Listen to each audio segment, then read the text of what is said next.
Plongez au cœur de l'histoire de Rolex avec moi dans cette vidéo.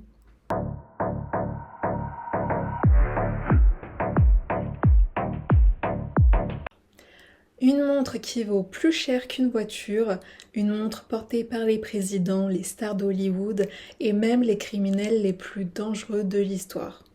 Rolex, c'est bien plus qu'un simple accessoire de luxe, c'est un symbole de prestige, de pouvoir et parfois, c'est une cible parfaite pour les braqueurs. Saviez-vous que certaines boutiques Rolex sont beaucoup plus protégées qu'une banque? Que certaines montres ont été volées et revendues pour des millions? Aujourd'hui, on va plonger dans l'histoire fascinante de Rolex, sa symbolique, son esthétisme, et surtout, on va décrypter ensemble un des braquages les plus fous de l'horlogerie. C'est celui de la boutique Chronométrie à Paris. Est-ce que vous êtes prêts?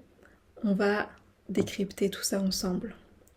Mais avant de commencer cette vidéo, moi c'est Nina Trendies et si tu aimes cette vidéo, n'hésite pas à la liker et aussi à t'abonner à la chaîne, ça me soutiendrait énormément. Allez, je te laisse avec la suite de la vidéo. Chapitre 1. Rolex, naissance d'une légende. On va faire l'histoire de Rolex. Un peu pour savoir voilà, d'où ça vient. C'est parti. 1905, Rolex est né. C'est Hans Wilsdorf, entre autres un jeune entrepreneur allemand. Désolée si j'ai écorché le nom. Sorry. C'est un passionné de l'horlogerie et du coup il rêve d'une montre à la fois fiable et portable. Du coup, à l'époque où les montres de poche y dominent le marché, lui il va décider de créer une montre bracelet avec un mécanisme précis et résistant. Pourquoi avoir choisi le nom Rolex? C'est simple, il voulait un nom court, facile à prononcer et qui sonne bien, qui soit bien intégré pour le cadran d'une montre. Donc entre autres, pour toutes les langues, pour tous les pays, Rolex, c'est plutôt facile à dire, c'est mémorisable assez facilement, c'est le nom qui colle super bien. Donc on est parti pour créer la marque Rolex. Il va lancer sa société à Londres, puis il se déplace en Suisse pour bénéficier de l'expertise de l'horlogerie helvétique. Donc oui, la Suisse est réputée entre autres pour l'horlogerie, mais du coup c'est vraiment l'horlogerie, c'est le secteur de l'horlogère helvétique. Du coup, on avance un peu dans l'histoire. En 1926, l'Oyster, première montre étanche au monde.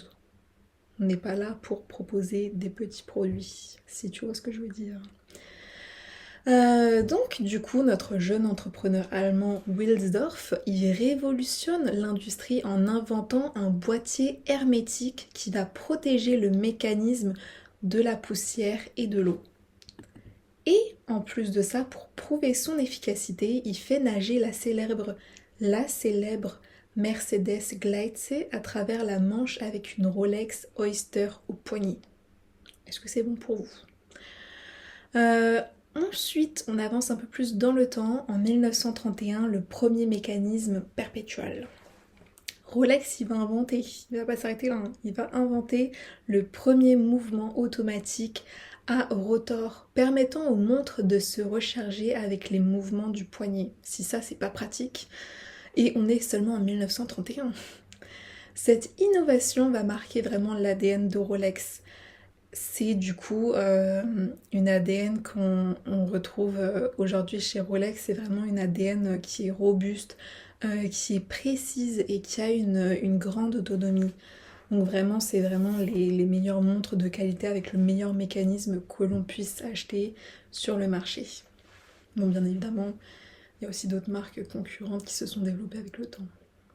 Ensuite, en 1953 jusqu'à 1967, c'est vraiment l'essor des modèles iconiques. Vraiment, on a le modèle la Submariner. Je suis désolée si je prononce mal.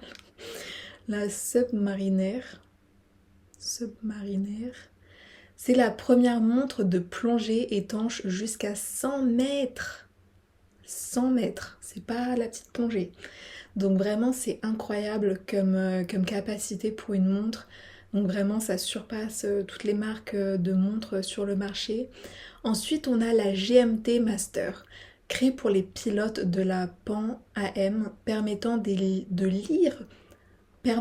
lire 2 fuseaux horaires. Excusez-moi. Excusez-moi. Ensuite, on a la Daytona popularisée par Paul Newman, devenue l'une des Rolex les plus prisées des collectionneurs. C'est vraiment la pépite qu'on a envie de prendre pour la collectionner. C'est vraiment la montre qu'on a envie de s'arracher. Ensuite, chapitre 2, Rolex entre esthétique, symbolique et pouvoir. Un chapitre très complexe. Alors, pourquoi Rolex c'est devenu une icône du luxe? Entre autres, déjà c'est des modèles qui sont très convaincants, qui ont de grandes capacités déjà comme on a cité dans l'histoire. Mais on va un peu plus développer. Donc pourquoi c'est devenu une icône du luxe? Déjà on a un design qui est intemporel. On a les meilleurs matériaux, des matériaux précieux. Entre autres or 18 carats, platine, céramique, saphir, tout. Ensuite, on a une innovation technique. Encore une fois, on est en Suisse, on est vraiment chez des spécialistes. On a une innovation technique, mouvement automatique, précision certifiée. C'est vraiment la montre sur laquelle on peut se fier. Ensuite, on a une production limitée qui va créer une sorte de rareté et aussi un engouement autour des modèles. Donc voilà, le fait que ces produits-là sont limités, que ce soit la meilleure qualité possible sur le marché, franchement c'est la montre très prisée qu'on a vraiment envie d'avoir au poignet. Et ça, la production, la rareté, ça va vraiment jouer sur l'image très luxe et haut de gamme de Rolex. Ensuite, Rolex, c'est les plus chers, mais c'est aussi les plus mythiques.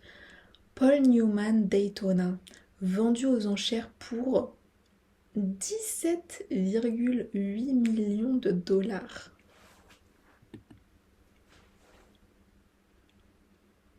17,8 millions de dollars. Ensuite, on a la Rolex Baodai. En 2017, c'est une Day-Date appartenant à l'ancien empereur du Vietnam, adjugée à 5 millions de dollars.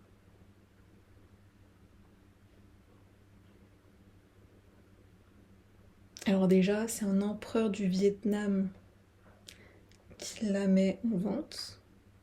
Donc forcément avec un modèle aussi iconique que celle-là, 5 millions de dollars. Voilà, c'est suffisant là je pense. Ensuite on a aussi Rolex Submariner de Steve McQueen. C'est une montre qui a disparu avant d'être redécouverte, qui va du coup créer une légende autour d'elle.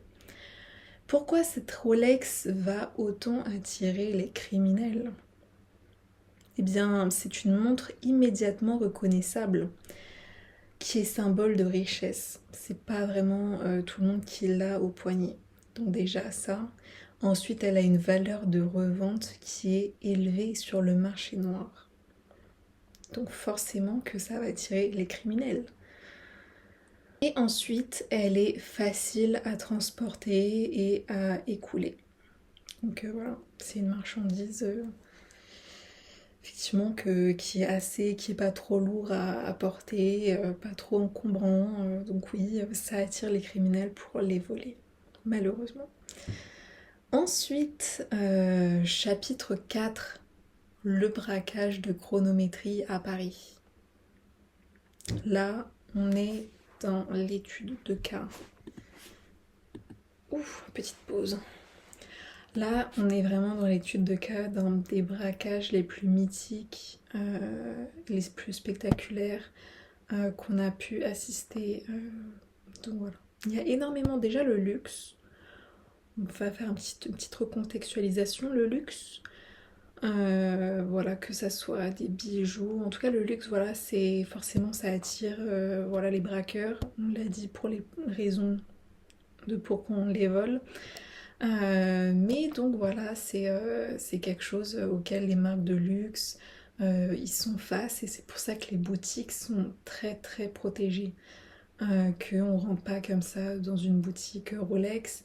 En tout cas, même voilà, les marques comme Cartier ou même Vuitton, enfin, c'est des boutiques qui malheureusement sont très ciblées pour des braquages express. C'est-à-dire que on va vite rentrer dedans, prendre le plus possible et partir en 3 minutes chrono. Donc c'est vraiment les braquages express qui se font. La plupart du temps, ils se font en plein jour. Voilà, après si c'est vraiment un braquage plus travaillé. Souvent ça va peut-être être dans les banques où là du coup ça va plus être la nuit où du coup il faut plus de temps. Voilà, ça c'est pour les braquages. Ensuite, on va passer au braquage de chronométrie à Paris. Donc le contexte. Le contexte. Je me rapproche de vous. Attendez, je vous recule. Mettons-nous à l'aise. Alors le contexte, chronométraille, je ne sais pas comment ça se prononce, 1999. Boutique spécialisée dans les montres ultra luxe. Et du coup, il y a Rolex, vous vous doutez bien.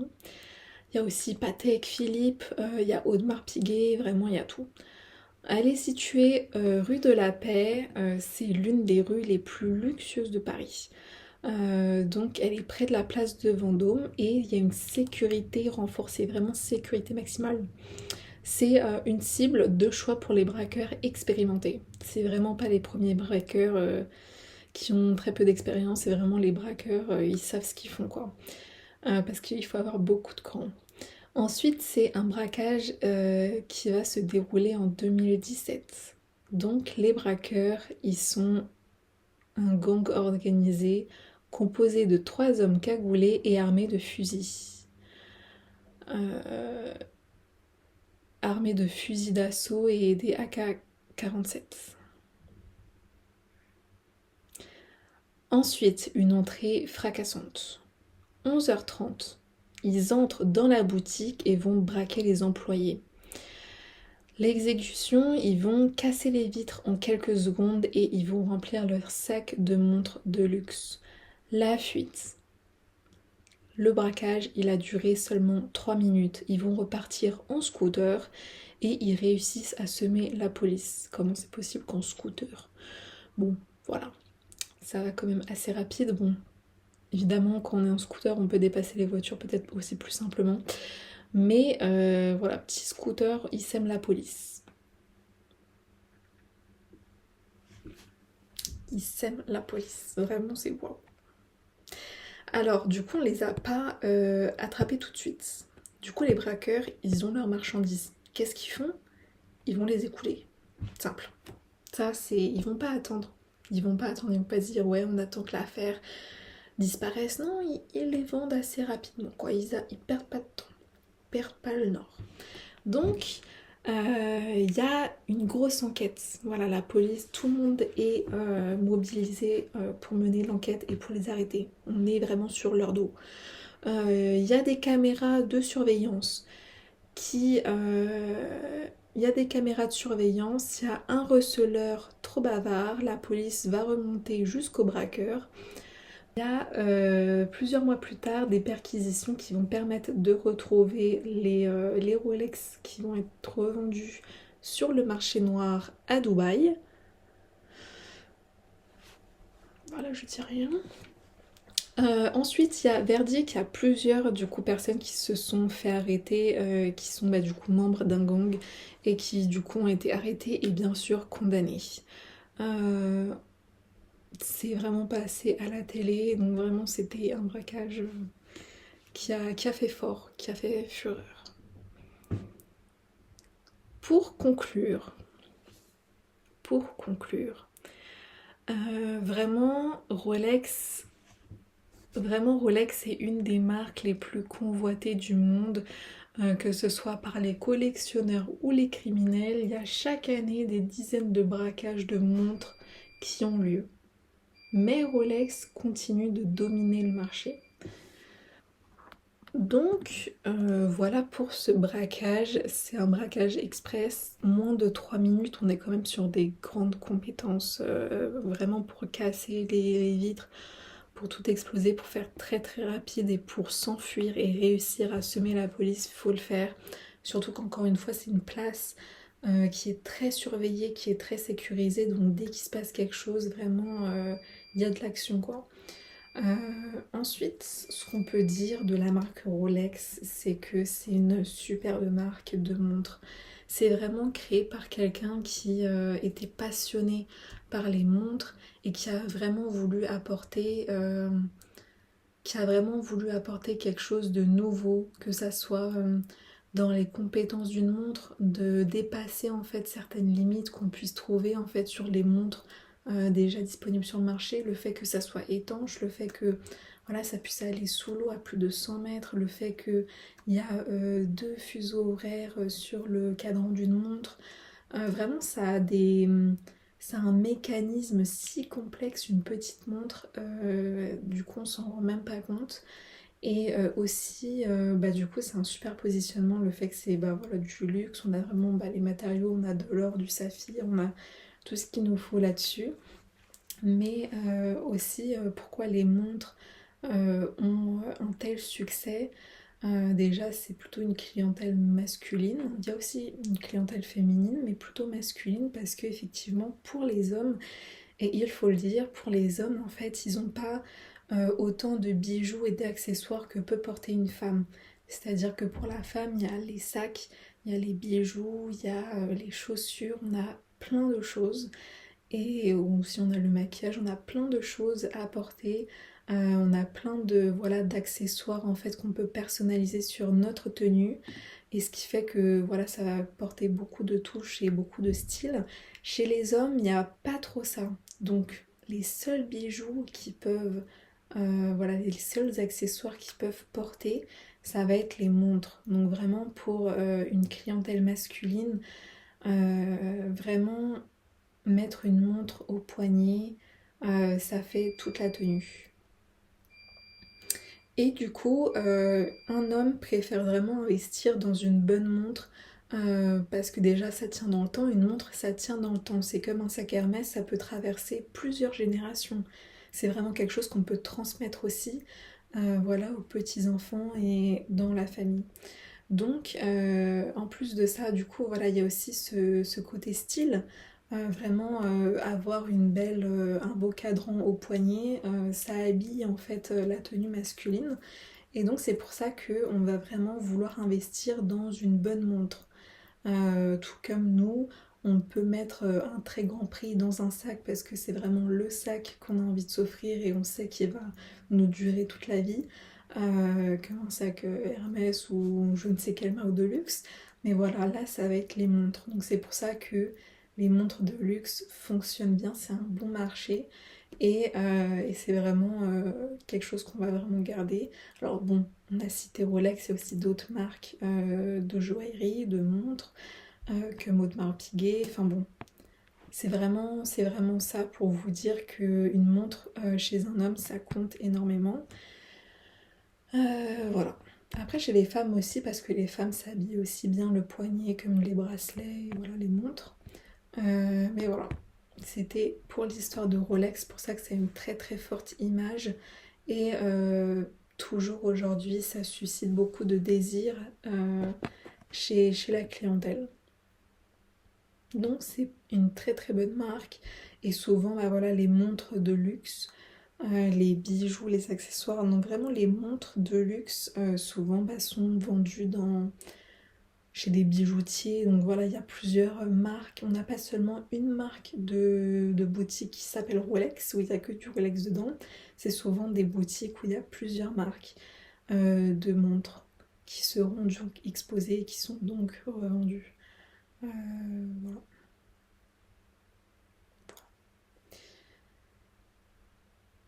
Parce que vraiment, je crois que Rolex n'a aucune boutique physique à- propre à eux. C'est vraiment chez des bijoutiers, quoi, que vous allez trouver vraiment plusieurs montres. C'est la fin de cette vidéo, j'espère que ça vous a plu.